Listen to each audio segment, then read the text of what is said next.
Dear viewers of Gnanis World, despite all the shocking facts being available in the Hindutva archives, the Hindutva brigades continue to falsify history. The Hindutva juggernaut is in full stream demolishing the great, heroic and selfless sacrifice of thousands of Indians who laid down their lives for the freedom of India against the colonial masters and their stooges like Prince and Muslim League. The Hindutva gang is trying to replace the braves and heroes of anti-colonial history with stooges and collaborators. It makes one fact very clear, that BJP, RSS does not have a single person to be presented as freedom fighter. However, it is terribly sad that those who love martyrs of the great anti-colonial struggle and respect glorious liberation struggle are not there to encircle places in protest where the Hindutva denigrates the real martyrs and freedom fighters and attempts to establish collaboration as patriots. Namaskar. Welcome to Gnanis World. Dear Gnanis World viewers, in episode 5, based on evidence, we came to know why RSS was banned after the murder of Gandhiji. Now, in this episode 6 of Season 3, based on Rashtriya Swayamsevak Sangh documents available, let us see did RSS support the freedom movement. Before we continue, do subscribe to our channel and press bell icon for updates. Dear viewers of Gnanis World, the role of Rashtriya Swayamsevak Sangh (RSS) in the freedom movement against the British rule was not an issue in the first 5 decades of independent India. The project of constructing its role in the freedom movement started only after a seasoned RSS Swayamsevak Atal Bihari Vajpayee took over as the Prime Minister of India in 1998. Vajpayee was put under tremendous pressure by the RSS leadership to confer the Bharat Ratna, the highest civilian award in the country, on both K.B. Hegdewar and M.S. Golwalkar for being great freedom fighters. In March 2003, a senior ideologue of RSS, D.B. Tengadi, refused to accept the Padma Bhushan conferred to him by the Government of India, unless the names of Hegdewar and Golwalkar were also added in the honourable list of great freedom fighters. In a letter to the President of India, he wrote that it would be inappropriate on my part to accept the award so long as revered Dr. Hegdewar and revered Sri Guruji Golwalkar are not offered the Bharat Ratna. Vajpayee was a shrewd politician. Despite being a seasoned RSS cadre, he did not act for obvious reasons. These demands were made despite the fact that none of the RSS documents, either pre-independence or post-independence, indicate the RSS played any role in the anti-colonial. With Narendra Bhai Modi, who identifies himself as a Hindu nationalist, became the Prime Minister in 2014, this project got a great push, with there being talk of conferring a Bharat Ratna to self-proclaimed Veer V.D. Savarkar. This decision was shelved after a nationwide debate over Savarkar's questionable role in the freedom struggle. Dear viewers of Gnanis World, the RSS claims to be the greatest embodiment of nationalism in the country today. The people of this country would like to know which movements were launched by the RSS before 1947 to free India from British imperialism. Who amongst its leaders and cadres suffered repression under colonial rule? Who amongst them went to jail or became martyrs for the cause of the freedom of the country? Any patriot of the country is bound to receive shock of the life after reading the following narratives of Golwalkar about the different phases of the freedom movement. There is another reason for the need of always remaining involved in routine work. There is some unrest in the mind due to the situation developing in the country from time to time. There was such unrest in 1942. Before that, there was the movement in 1930-1931. At that time, many other people had gone to Dr. Hegdewar, the founder of the RSS. This delegation requested Dr. G that this movement will give independence and Sangh should not lag behind. At that time, when a gentleman told Dr. G that he was ready to go to the jail, as written in Sri Guruji Samagra Darshan, Volume 4, page numbers 39 and 40. Guruji said, "Definitely go, but who will take care of your family then?" That gentleman replied, I have sufficiently arranged resources not only to run the family expenses for 2 years, but also to pay fines according to the requirements. Then Guruji told him, if you have fully arranged for the resources, then come out to work for the Sangh for 2 years. After returning home, that gentleman neither went to jail nor came out to work for the Sangh. This incident clearly shows that the RSS leadership was bent upon demoralizing the honest patriotic persons to run away from the cause of freedom movement. Non-cooperation and Quit India movements were two great milestones in the history of the Indian freedom movement, and here is the great thesis of great Golwalkar on these two great happenings of the freedom movement as written in Sri Guruji Samagra Darshan, Volume 4, page number 41. Definitely they are born to be bad results of struggle. The boys became unruly after the 1920-21 movement. It is not an attempt to throw mud at the leaders, but these are inevitable products after the struggle.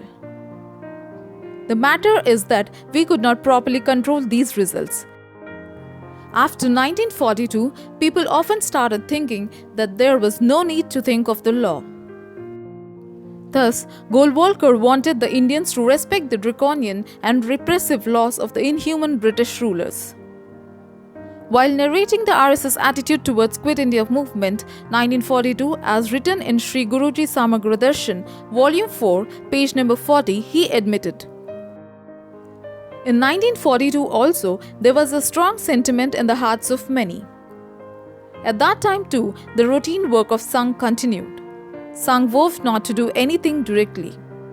However, upheaval, uthal-puthal in the minds of Sangh volunteers continued. Sangh is an organization of inactive persons. Their talks are useless. Not only outsiders but also many of our volunteers did talk like this. They were greatly disgusted too. However, there is not a single publication or document of the Sangh which could throw some light on the great work the RSS did indirectly for the Quit India movement. Golwalkar, the Sarsang Chalak of the RSS, was never able to hide his opposition to any movement against foreign rule. As late as March 1947, when the British rulers had decided to go away from India, Guruji, while addressing the annual day function of the RSS at Delhi, as written in Sri Guruji Samagra Darshan, Volume 1, page number 109, declared that leaders with narrow vision were trying to oppose the state power of the British. While elaborating the point, he said that it was wrong to hold the powerful foreigners responsible for our ills. He decried the tendency of initiating the political movements on the basis of our hatred towards our victors. While narrating an incident in the course of his speech, he got more original on the issue. As written in Sri Guruji Samagra Darshan, Volume 1, page numbers 109 to 110. Once a respectable senior gentleman came to our Shaka, the drill. He had bought a new message for the volunteers of the RSS. When given an opportunity to address the volunteers of the Shaka, he spoke in a very impressive tone. Now, do only one work. Catch hold of the British, bash them and throw them out. Whatever happens, we will see later on. He said this much and sat down. Behind this ideology is a feeling of anger and sorrow towards state power and reactionary tendency based on hatred. The evil with today's political sentimentalism is that its basis is reaction, sorrow and anger and opposition to the victors forgetting friendliness. In all the fairness to Guru Golwalkar, he did not claim that the RSS had been opposed to the British. During the course of his speech at Indore as late as 1960, as written in Sri Guruji Samagra Darshan, Volume 4, page number 2, he said, "Many people worked with the inspiration to free the country by throwing the British out. After formal departure of the British, this inspiration slacked. In fact, there was no need to have this much inspiration. We should remember that in our pledge we had talked of the freedom of the country through defending religion and culture. There is no mention of departure of the British in that. The RSS was not even willing to regard colonial domination as an injustice." In a speech on June 8, 1942, as written in Sri Guruji Samagra Darshan, Volume 1, page number 1112, Golwalkar declared, Sangh does not want to blame anybody else for the present degraded state of the society. When the people start blaming others, then there is weakness in them. It is futile to blame the strong for the injustice done to the weak. Sangh does not want to waste its invaluable time in abusing or criticizing others. If we know that the large fish eat the smaller ones, it is outright madness to blame the big fish. Law of nature, whether good or bad, it is true all the time. This rule does not change by terming it unjust. Kulwalkar was not alone in denigrating the freedom struggle and glorifying the British ruler. His guru and founder of the RSS, Hegdewar, had similar views. The official biography of Hegdewar Bishikar, CP Sangharsh ke Beech, Dr. Keshavrao Hegdewar, Suruchi, 1994, page number 24, has the following meaningful statement. After establishing Sangh, Dr. Sahib in his speeches used to talk only of Hindu organization. Direct comment on government used to be nil. It may be interesting to know that the RSS literature available on Hegdewar so far has absolutely no reference of any indirect comment on the barbaric and dehumanized Gorashahi, the British rule. Even the close scrutiny and scanning of the nationalist press of the times of the freedom struggle throws no light on any role played by the RSS. The RSS thus can be seen as having played an extremely dubious role throughout the freedom struggle. All evidence points towards its disruptive activities and the fact that the organization and its leadership were never a part of the freedom movement. Dear viewers of Gnanis World, the single most important contribution of the RSS was to consistently disrupt the unified struggle of the Indian people against British imperialism through its extreme exclusivist slogan of Hindu Rashtra. Shyam Prasad Mukherjee, RSS Hindutva icon who allied with the Muslim League and the British rulers. The Hindutva brigade is fond of declaring Dr. Mukherjee as great nationalist and patriot who laid down his life for the unity of the nation. Modi described him as a statesman, thinker and a patriot who devoted his life towards strengthening national integration. The Hindutva rhetoric about patriotism of Dr. Mukherjee needs to be cross-checked with the contemporary documents available even in RSS and Hindu Mahasabha archives. Perusal of these documents clearly shows that the claim that Dr. Shyam Prakash Mukherjee was a selfless patriot and a great patriot right from his birth is a white lie. Dr. Mukherjee never ever participated in the anti-colonial freedom struggle. If patriotism means being part of the freedom struggle and making sacrifices, Dr. Mukherjee not only kept aloof from it but also betrayed it by collaborating with the British rulers and the Muslim League in order to crush and communally polarize the anti-British liberation movement. In pre-independence times, he was a prominent leader of the Hindu Mahasabha, which was led by V.D. Savarkar. When in 1942, Congress gave a call to the British rulers to leave India immediately by launching Quit India movement, the rulers responded to this mass movement by unleashing a reign of terror. Congress was banned, its provincial governments were dismissed, whole of India was turned into jail, and thousands died in the repression unleashed by armed forces of the British and native rulers. The crime of many of those who were killed was that they were carrying a tricolour. Hindu nationalist organizations, namely Hindu Mahasabha and RSS with Muslim nationalist organization, Muslim League, not only boycotted Quit India movement but also decided to support the British government in its repressive campaign. The Hindu Mahasabha president, self-proclaimed Veer Savarkar, chronicled this ganging up of Hindu Mahasabha with the Muslim League in his presidential speech to the 24th session of the Hindu Mahasabha at Kanpur in 1942. This shocking confession appears later in the last chapter of the book Mukherjee Shyam Prasad, Leaves from a Diary, Oxford University Press, Delhi, page number 179. Following the Hindu Mahasabha directive to cooperate with the British, the Hindutva icon Dr. Mukherjee assured the British masters through a letter dated July 26, 1942. It read, "Let me now refer to the situation that may be created in the province as a result of any widespread movement launched by the Congress.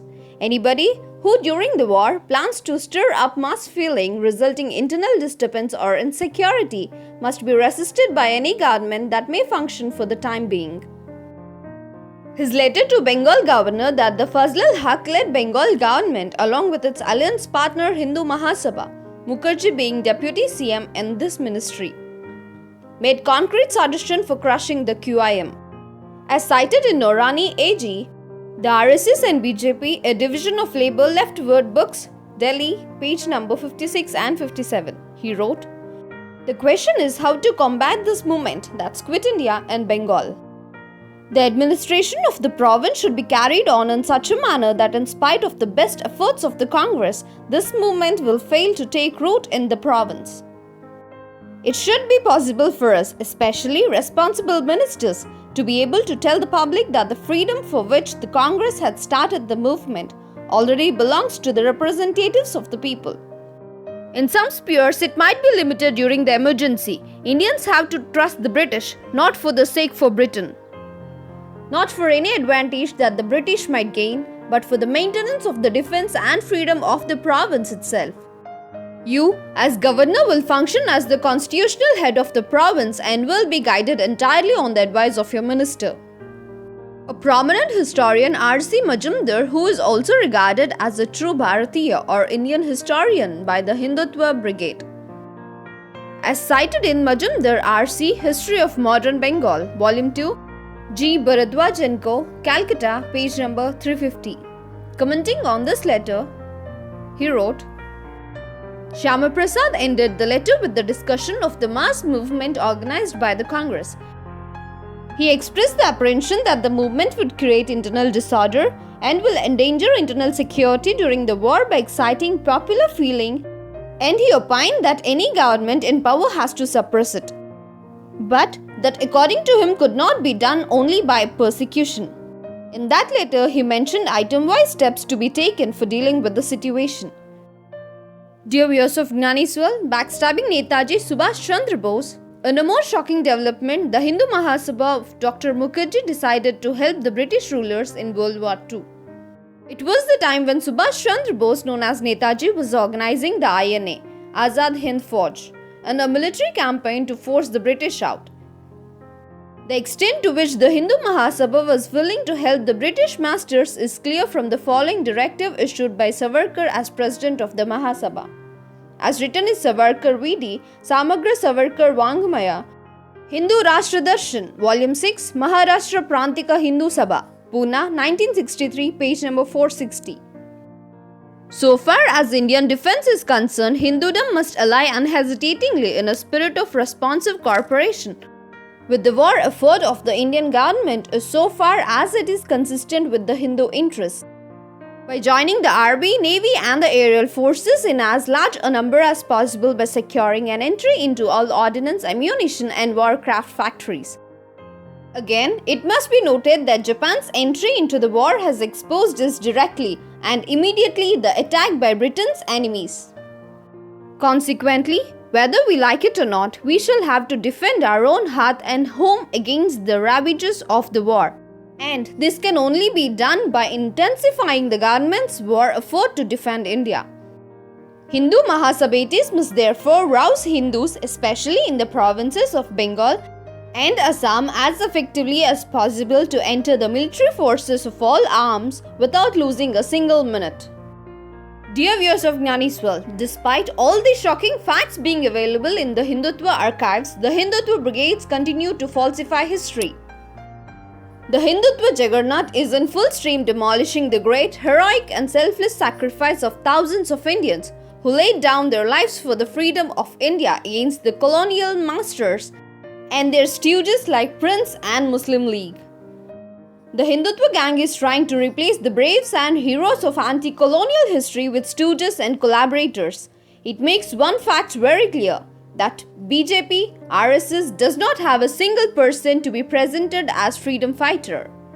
However, it is terribly sad that those who love martyrs of the great anti-colonial struggle and respect glorious liberation struggle are not there to encircle places in protest where the Hindutva denigrates the real martyrs and freedom fighters and attempts to establish collaboration as patriots.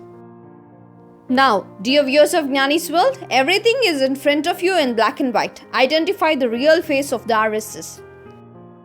Next in Season 3, know about the RSS Episode 7. Let us see, does RSS respect martyrs of freedom movement like Bhagat Singh, Chandrasekhar Azad and Ashfaqullah Khan? Kindly subscribe to the channel and press bell icon for further updates. And also, follow us on Facebook, Twitter and Instagram. Thank you.